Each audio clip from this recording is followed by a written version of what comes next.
زینب کا نام مسلح پر کہ علی کیوں لیتے ہیں، زینب کا نام مسلح پر کیا یاد علی کو آیا ہے، بازار شام مسلح پر کہ علی کیوں لیتے ہیں، زینب کا تاریخ اسلام شہادتوں سے بھری پڑی ہے، لیکن جیسی شہادت کا منظر مسجد کوفہ نے خیر البشر محمد مصطفیٰ صلی اللہ علیہ وآلہ وسلم کی محبوب ہستی حضرت علی بن ابی طالب کے سر اقدس پر ضرب لگنے کے بعد دیکھا، اس کی مثال تاریخ انسانیت پیش کرنے سے قاصر ہے۔ حضرت علی رضی اللہ تعالیٰ عنہ اپنی ولادت سے رسول کی رحلت تک آزمائش کی ہر گھڑی، جنگ کے ہر میدان اور امور مملکت میں ہادی برحق محمد مصطفیٰ صلی اللہ علیہ وآلہ وسلم کے ساتھ رہے۔ حضرت علی نے 13 رجب المرجب 30 عام الفیل کو بیت اللہ میں ورود فرمایا۔ والد ماجد رسول خدا صلی اللہ علیہ وآلہ وسلم کے شفیق و نگہبان چچا ابو طالب بن عبد المطلب بن ہاشم اور والدہ گرامی فاطمہ بنت اسد بن ہاشم تھیں۔ مورخ اور عالم ابن سباق مالکی کے مطابق حضرت علی رضی اللہ تعالیٰ عنہ سے پہلے کسی کی بھی خانہ کعبہ میں ولادت نہیں ہوئی، اور یہ وہ فضیلت ہے جو خدا نے ان کے لیے مخصوص فرمائی تاکہ لوگوں پر آپ کی جلالت، عظمت اور مرتبت کو ظاہر کرے اور آپ کے احترام کا اظہار ہو۔ لیکن کیا ہی عظیم واقعہ ہے ان کی شہادت کا بھی۔ اللہ سبحانہ و تعالیٰ مسلمانان اسلام کو صبر دے، صبر کی توفیق عطا فرمائے۔ سوال یہ پیدا ہوتا ہے کہ حضرت علی کیسے شہید ہوئے؟ مورخین اس بات پر متفق ہیں کہ حضرت علی رضی اللہ تعالیٰ عنہ کی شہادت خارج کے ہاتھوں ہوئی۔ یہ وہی گروہ ہے جو حضرت عثمان رضی اللہ تعالیٰ عنہ کے قاتلوں میں شامل تھی۔ بعد میں اس پارٹی میں اختلافات پیدا ہو گئے اور خوارج نے اپنی جماعت الگ بنا لی۔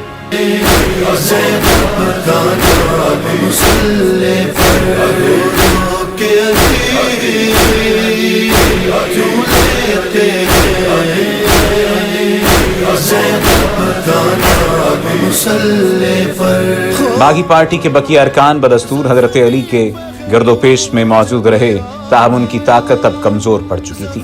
3 خارجی ابن ملجم، برق بن عبداللہ اور عمرو بن بکر تیمی اکٹھے ہوئے اور انہوں نے منصوبہ بنایا حضرت علی، معاویہ اور عمرو بن عاص رضی اللہ تعالیٰ عنہم کو ایک ہی رات میں قتل کر دیا جائے۔ انہوں نے اپنی طرف سے اپنی جانوں کو اللہ تعالیٰ کے ہاتھ فروخت کیا، خود کش حملے کا ارادہ کیا اور تلواریں زہر میں بجھا لی۔ ابن ملجم کو فا کر دیگر خوارج سے ملا جو خاموشی سے مسلمانوں کے اندر رہ رہے تھے۔ اس کی ملاقات ایک حسین عورت قتامہ سے ہوئی جس کے باپ اور بھائی جنگ نہروان میں مارے گئے تھے۔ ابن ملجم اس کے حسن پر فریفتہ ہو گیا اور اس سے نکاح کا پیغام بھیجا۔ قتامہ نے نکاح کی شرط یہ رکھی کہ حضرت علی رضی اللہ تعالیٰ عنہ کو قتل کر دیا جائے۔ ایک خارجی شیب نے ابن ملجم کو روکا بھی اور حضرت علی کی اسلام کے لیے خدمات کا حوالہ بھی دیا، لیکن ابن ملجم نے اسے قائل کر لیا۔ اس نے نہایت ہی سادہ منصوبہ بنایا اور صبح تاریکی میں چھپ کر بیٹھ گیا۔ حضرت علی رضی اللہ تعالیٰ عنہ جب فجر کی نماز کے لیے مسجد کی طرف آ رہے تھے تو اس نے آپ پر حملہ کر کے آپ کو شدید زخمی کر دیا۔ اس کے بقیہ 2 ساتھی جو حضرت معاویہ اور عمرو رضی اللہ تعالیٰ عنہما کو شہید کرنے روانہ ہوئے تھے ناکام رہے۔ برق بن عبداللہ جو حضرت معاویہ کو شہید کرنے گیا تھا انہیں زخمی کرنے میں کامیاب ہو گیا، لیکن انہوں نے اسے پکڑ لیا۔ حضرت عمرو اس دن بیمار تھے، اس وجہ سے انہوں نے فجر کی نماز پڑھانے کے لیے خارجہ بن حذافہ رضی اللہ تعالیٰ عنہ کو مقرر کیا تھا۔ خارجی عمرو بن بکر نے عمر بن عاص کے دھوکے میں خارجہ کو شہید کر دیا۔ اس کے بعد وہ گرفتار ہوا اور مارا گیا۔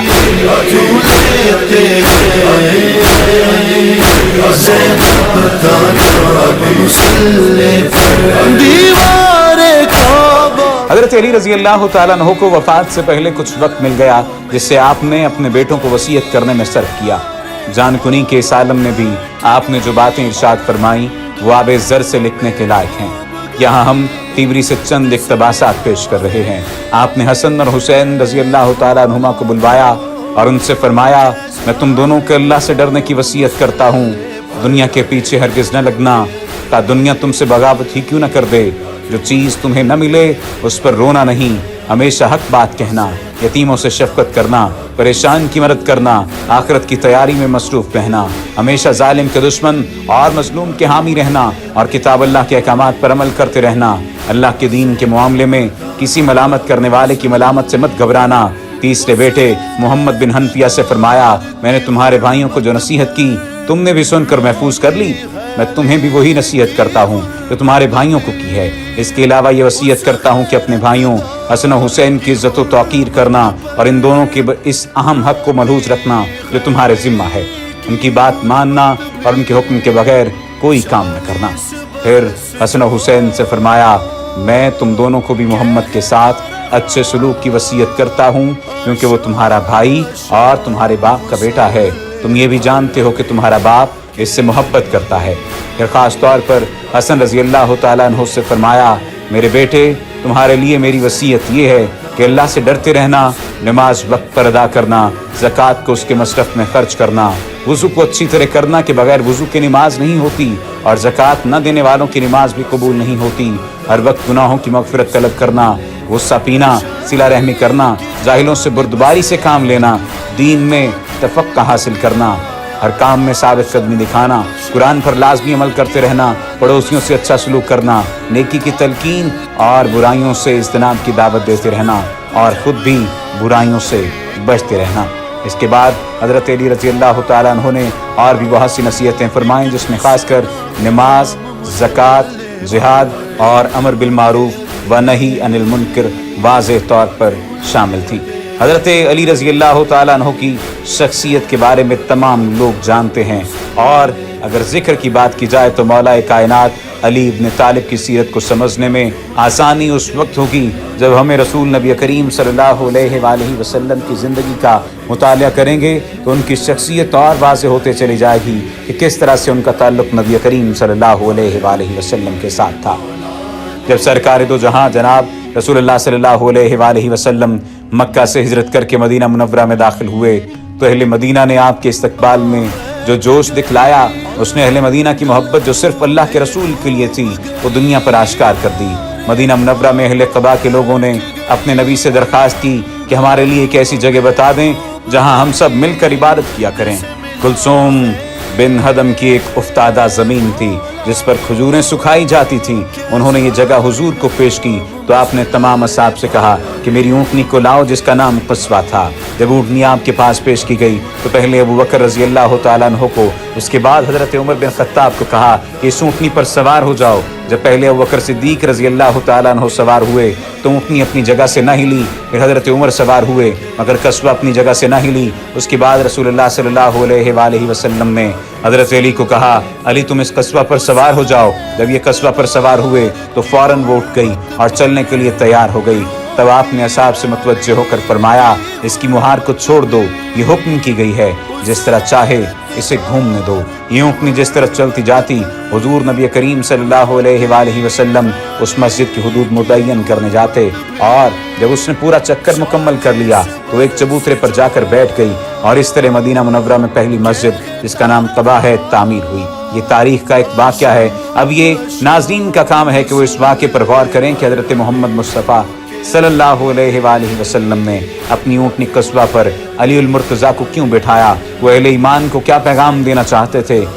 ये वो अली बिन अबू तालिब हैं जिनके लिए रसूलुल्लाह सल्लल्लाहु अलैहि वसल्लम ने जंग खंदक के मौके पर यह फरमाया था कि आज ईमान कुल कुफ्र के मुकाबले पर जा रहा है। यानी वो जंग थी जिसमें काफरों की तरफ उमरा बिन अब्दूद जो बड़ा बहादुर शुजा था, लोग उसके नाम से लरजते थे। अगर कामयाब हो जाता तो आज तक फैलने वाला इस्लाम खत्म हो जाता।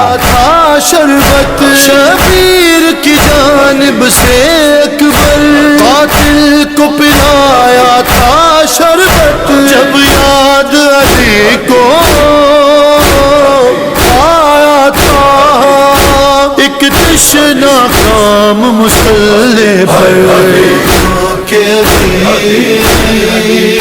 क्यों लेते मुसल्ले पर के